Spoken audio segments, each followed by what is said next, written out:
located about 2.5 hours from Rome and almost 2 hours north of Naples.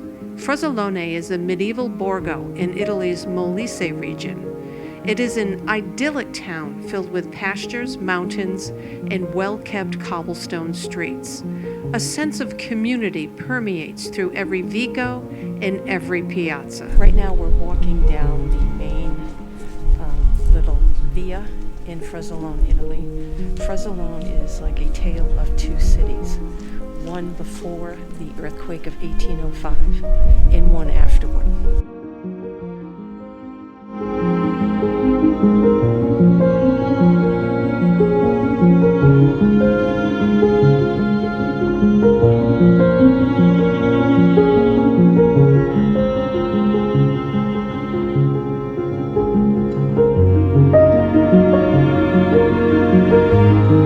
It's difficult to imagine that this picturesque town was utterly destroyed by a magnitude 6.6 earthquake. However, the town was rebuilt with more modern amenities, and many monuments were built in honor of the over 500 people who died. One of these monuments is the Fontana dell'Immacolata, or the Fountain of the Immaculate Conception. It's located in the center of town at the entrance to the roundabout. Also, in the 19th century, it probably was used as a wash basin for women in the village to wash their clothes. One of these women could have been my great-grandmother. My great-grandparents were born here in the 1870s and 1880s. My great-grandfather Laborio was born in the Acquavive frazione of Frosolone. He immigrated to the United States in 1899 aboard the SS Patria. He was 16 years old. This is Acquaviva. This is where my grandfather used to plant his garden down here.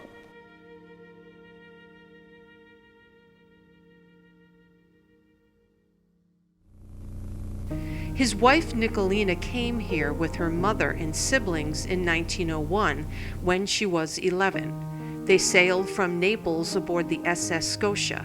She was born in the old town of Frosolone in one of the vicos, or alleyways. She and Laborio married in December 1906 at Holy Ghost Parish on Federal Hill. In the early 20th century, most Italian immigrants married here. My other great-grandfather, Donato, came to the United States in July of 1893. He was just 15. He lived in New York's Little Italy section. He was born in the Colle Carise frazione of Frosolone. In October 1902, he married my great-grandmother in Coronata. Now, there does seem to be some gaps in dates because they were married in Frosolone, but according to ship's manifests, Donato had already immigrated to the United States. Perhaps he came back, or there's some other inaccuracy in the dates. In Coronata immigrated to the U.S., landing on Ellis Island aboard the SS Italia in 1905. She was detained at Ellis Island. The ship's manifest reports that she was given dinner and then was collected by her husband Donato later on. The ship's manifest reports that in Coronata sailed with her 15-year-old brother Antonio, whose final destination was Fairmont, West Virginia.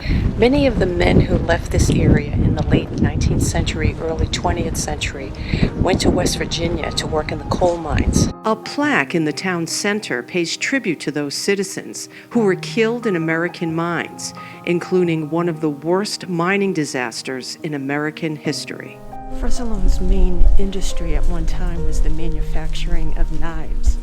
In fact, the town pays tribute to its artisan roots with the Museum of Cutting Tools. The colonial knife of Providence was founded by Apolontonio, who was born here in Frosolone. As typical with most towns in Italy, faith and religion play a large role in the community. Frosolone is no different. Church of Santa Maria Assunta is built at the highest point in the town. Local legend says that the bells have the purest sound because the metal used in their construction was donated from the personal jewelry collections from the women of Frosolone. Church of St. Peter the Apostle was completely demolished in the earthquake of 1805. It originally was located at the Largo Vittoria. Today, a monument stands with 2 lions to mark where the church once stood. In 1940, the church was rebuilt in a space not too far from the original.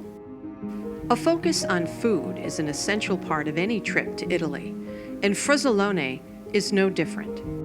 We are at this restaurant, and we are about to eat this delicious looking meat tray. Buon appetito. Now we're on our way to Acquavive in Calle Carise. So Acquavive is where my great-grandfather was born, Laborio Mainelli, and Calle Carise is where both Donato and Incoronata were born. And I'm going to try and see if I can find the houses. I have the addresses, so I want to see if I can find the houses.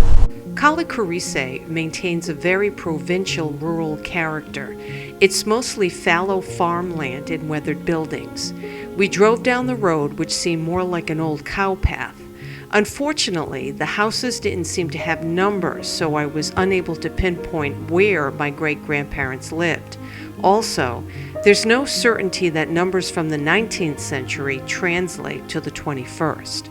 We then traveled about 2 miles down the road to Acquavive, where my other great-grandfather was born. Acquavive today is a quaint cobblestone village with brightly colored homes resembling those along the Italian Riviera, a stark contrast to the early 1950s when my uncle visited. Post-war Acquavive was a very primitive-looking village with dirt roads and dilapidated buildings. In the 1990s, Acquavive started to recover its rural character. The same could be said for Frosolone, especially in the 1950s.